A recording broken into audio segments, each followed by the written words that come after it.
Florence, bonsoir. Bonsoir. Alors, comme tout le monde, vous êtes tombé sur cette enquête du UFC Que Choisir qui épinglait les produits retrouvés dans les cosmétiques qu'il fallait plutôt éviter, les produits qui perturbaient en tout cas le système vital en tout cas des gens. Et vous vous êtes posé la question du coup des alternatives. Oui, c'est vrai qu'on ne pouvait pas ne pas passer à côté ces derniers jours, tellement tous les médias ont relayé l'information. 185 produits d'hygiène du quotidien que tout le monde utilise, même des produits pour bébés ont quand même été épinglés avec des produits dangereux pour la santé, des allergènes, des irritants. Donc c'est vrai que, bon, comme tout le monde, je me suis un peu intéressée à la liste des produits et on va dire que j'étais quand même déçue sur certaines marques, des marques que j'aimais, des marques même que j'utilisais. Il n'y avait pas de distinction de marques centres commerciaux ou alors pharmacie, finalement tout le monde en prenait pour son grade. Oui, parce que des marques comme Rock en pharmacie a été épinglée aussi, donc voilà, c'est pas des marques mondialement connues comme L'Oréal, pas mal aussi. Et puis d'autres marques françaises qui prônent quand même un peu le naturel, comme le thé marseillais, ça m'a un petit peu déçue aussi. Mais là où j'ai été vraiment limite trahie, c'est la marque Corinne de Farm, que moi j'utilisais justement parce que c'est mis à 95% de produits naturels, sans silicone, sans parabènes, sans rien. Et en fait, elle a été épinglée dans l'enquête. Et je me dis, mince, même en essayant d'acheter quelque chose de plus naturel possible, on a quand même des produits dangereux. Alors qu'est-ce qu'on fait ? C'est vrai que de plus en plus au niveau de l'alimentation et aussi du coup de l'hygiène, j'essaye de me diriger vers le bio.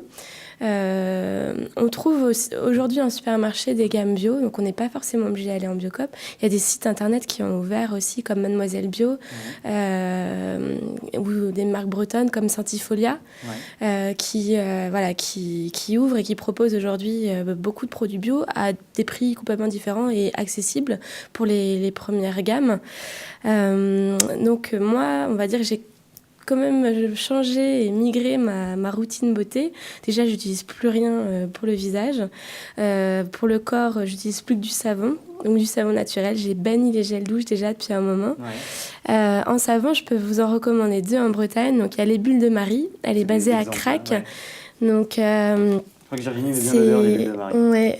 Donc voilà, c'est des savons naturels fabriqués par un processus de saponification à froid. Donc on conserve vraiment là toutes les propriétés du savon, hydratante et lavante. Donc c'est pas du tout irritant pour la peau. Et aujourd'hui, je me lave même pour vous dire le visage avec, et c'est pas du tout irritant. C'est pas du tout irritant au niveau de ça, et j'ai une peau qui s'en porte pas plus mal qu'avant. Alors ça c'est du coup pour le visage, c'est pour tous les jours, sous la douche, pour le visage. Après, en shampoing, je ne prône pas le gaspillage, donc je vais terminer mes flacons, mais je vais quand même changer ce que j'achèterai après. J'irai plus en Biocop ou chez Santifolia acheter du shampoing bio. Au niveau cosmétique, à Vannes... Après la douche, place au maquillage, forcément. Voilà, au niveau cosmétique, même sans maquillage, rien que les crèmes. Les crèmes pour les mains ou les crèmes pour le visage, qui ont pas mal été épinglées aussi. Donc là, à Vannes, on a une marque qui s'appelle Experel, qui fait des produits à 99% naturels. Donc ils n'ont pas le label bio, parce que c'était un peu contraignant au niveau du processus de fabrication. Donc c'est un choix de leur part, mais ils pourraient l'avoir s'ils le souhaitaient. C'est local en plus. Voilà, c'est local, c'est vantais. Et puis en supermarché, donc c'est vrai qu'au niveau budget, j'essaye de faire quand même un petit peu attention. En crème de jour, on va trouver la marque Sobiotique de Léa Nature. Ils font également des eaux florales. Voilà, donc là aussi qui sont certifiées bio. Ils font des eaux micellaires pour se démaquiller et se rincer le visage. Donc et là c'est vraiment des prix accessibles à tous. Et puis pour le corps, une fois qu'on a terminé le visage et la douche, on peut utiliser des beurres de karité. Donc là, je sais que les Bulles de Marie en proposent aussi, mais on en trouve sur internet ou dans les Biocop.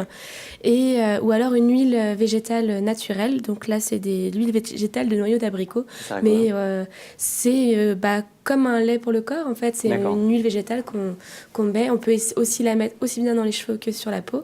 Voilà, pour hydrater tout ça de façon plus naturelle, on va dire. Puis c'est tout simple en plus. C'est assez simple au final, et c'est vrai que même en supermarché, dans les Biocop et sur internet, on trouve tout ce qu'il faut pour éviter les produits qui ont été épinglés. Et je pense qu'il y en a d'autres dont on ne sait pas. La liste n'est pas finie. Bon, en tout cas, merci à vous pour tous vos conseils. On les retrouve également sur votre blog, c'est ladybraise.com.